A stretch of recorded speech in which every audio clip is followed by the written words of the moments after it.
আসসালামু আলাইকুম ওয়া রাহমাতুল্লাহি ওয়া বারাকাতুহু। প্রিয় শিক্ষার্থীরা, আশা করি তোমরা সবাই ভালো আছো, সুস্থ আছো।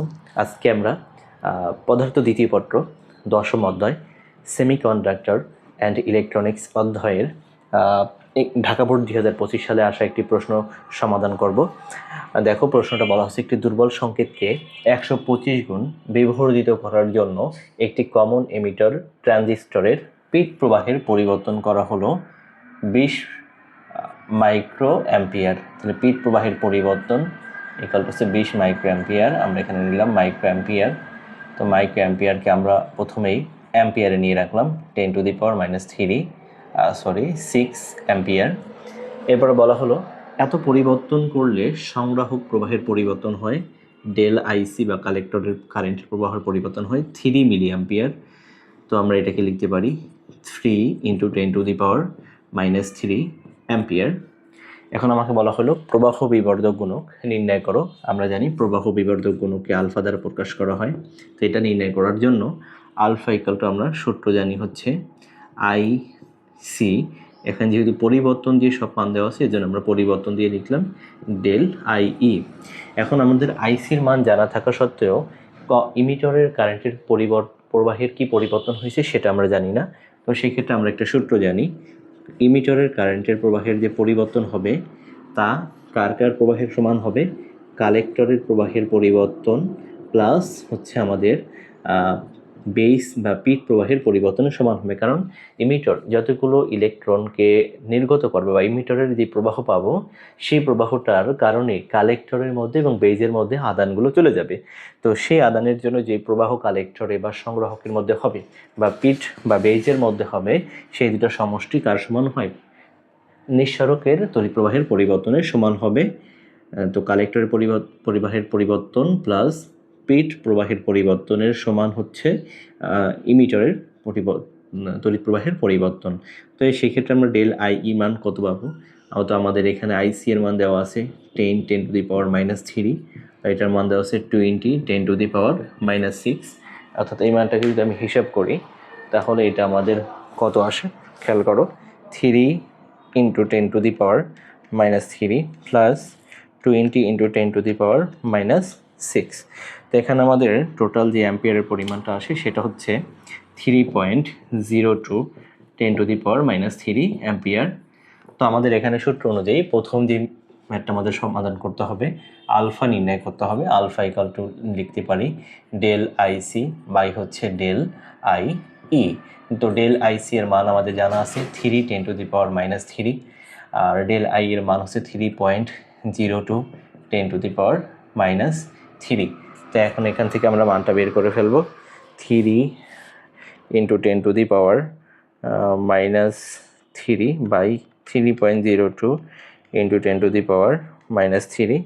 তো আমাদের এই মানটা আসতেছে 0.99337। এই মানটা আমরা লিখতে পারি। তো আলফার মান আমাদের হয়ে গেল। দ্বিতীয় প্রশ্ন যেটা করা হলো সেটা হচ্ছে যে ট্রানজিস্টরটি লক্ষ্য অর্জন করতে পারবে কি? ট্রানজিস্টরের লক্ষ্যটা কি? ট্রানজিস্টরটির লক্ষ্য হচ্ছে একটি দুর্বল সংকেতকে ১২৫ গুণ বিবর্ধিত করার জন্য আমরা মূলত এমিটরের পিট প্রবাহের পরিবর্তন করেছি 20 মাইক্রো অ্যাম্পিয়ার এবং তার উপর ভিত্তি করে আমরা সংগ্রাহকের পরিবর্তন পেয়েছি 3 মিলি অ্যাম্পিয়ার। তো এই মানটার উপর ভিত্তি করে আমরা দেখব যে প্রবাহ বিবর্ধক গুণক আমাদের বিটা এর মান কত আসে। তো বিটার ক্ষেত্রে আমরা বা ভোল্টেজ গেইনটা কত আসে, তো আমরা আগে একটু জানি যে আমাদের এখানে বিটার মান বা ভোল্টেজ গেইনের মান। তো 2 নম্বর প্রশ্নটি আমরা সলভ করতে যাই, খেয়াল করো 2 নম্বর প্রশ্নটি আমরা সলভ করতে যাই। তো আমাদের এখানে প্রবাহ বিবর্ধক গুণক সেটার মান সমান আমরা সূত্রটা জানি কি, এটা যেমন হচ্ছে আইসি বাই আইই, প্রবাহ বিবর্ধকের ক্ষেত্রে হচ্ছে আইসি বাই আমাদের ব্যবহার করতে হবে আইবি। তো সেই ক্ষেত্রে আমরা del IC by del IB প্রবাহ বিবর্ধক গুণকের মান বের করতে পারবো। এবং আমাদের এখানে যে ভোল্টেজ গেইনটা হবে, ভোল্টেজ গেইনের ক্ষেত্রে আমরা জানি ভি আউটপুট বাই হচ্ছে ভি ইনপুট, অথবা এখানে আমরা আউটপুট কারেন্ট আই আউটপুট এবং আউটপুট রোধে থাকে তোমরা জানো ভার রোধ ব্যবহার করা হয় আই ইনপুট, এবং হচ্ছে এখানে ইনপুট রোধ হিসেবে আর আই ব্যবহার করা হয়। তো অলওয়েজ আমাদের একটা বিষয় মাথায় রাখতে হবে, ভার রোধের মান ইনপুট রেজিস্ট্যান্সের মান থেকে কি হয়, বেশি হয়। তো আমরা একটু চেক করি বিটার মান কত আসে।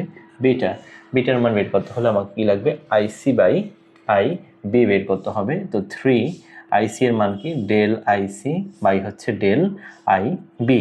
তো ডেল আইসি এর মান আমাদের এখানে দেওয়া আছে 3 × 10⁻³ আর আইবি এর মান হচ্ছে 20 × 10⁻⁶। তো এখান থেকে আমরা বিটার মান পেয়ে যাব। দেখো আমাদের বিটার মান কত আসে।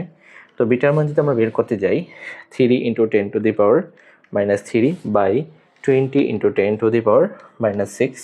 তো এখানে আমাদের বিটার মান আসতেছে 150। এখন বিটার মান 150 মানে হচ্ছে আমরা দেখতেই পাচ্ছি যে আমাদের 25 গুণ বিবর্ধিত করার জন্য এটা করা হচ্ছে। সেক্ষেত্রে আমরা 150 গুণ বিবর্ধিত সংকেত প্রায় পেয়ে যাব। কারণ খেয়াল করো ভোল্টেজ গেইন ভি এটা সমান সূত্র হচ্ছে I output by I input into হচ্ছে ভার রোধ আর এল বাই হচ্ছে আর ইনপুট।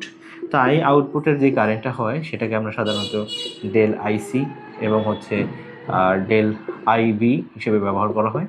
তো আর এল বাই আর ইনপুট, সহজ কথা যেটা এখানে আমাদের এই মানটা হবে বিটা ইন্টু হচ্ছে আর এল বাই আর ইনপুট। এখন খেয়াল করো যেহেতু আর এল এবং আর মানে ভার রোধের মান আর ইনপুট থেকে বেশি হয়, সুতরাং এখানে বিটা 150 আর এল বাই হচ্ছে আর ইনপুট, এই মানটা যেহেতু আমাদের দেওয়া নেই, সুতরাং ভোল্টেজ গেইনের মানও প্রায় আমরা ধরে নিতে পারি যে 150 থেকে কি হবে, বেশি হবে। তো আমাদের উদ্দেশ্য ছিল 125 গুণ বিবর্ধিত সংকেত নির্ণয় করা। তো সেই ক্ষেত্রে আমরা সংকেতটা বিবর্ধিত অবস্থায় পাবো 150 গুণ। তো ট্রানজিস্টরটি লক্ষ্য অর্জন করতে পারবে না, কারণ লক্ষ্য ছিল তার 125 গুণ করা, তা 125 গুণ হয়নি, 150 গুণ হয়েছে। তো এই ছিল আমাদের ঢাকা বোর্ড 2025 সালে আসা প্রশ্নটা। তো আমরা চেষ্টা করব প্রত্যেকটা অধ্যায়ের সবগুলো প্রশ্ন সলভ করে দেওয়ার।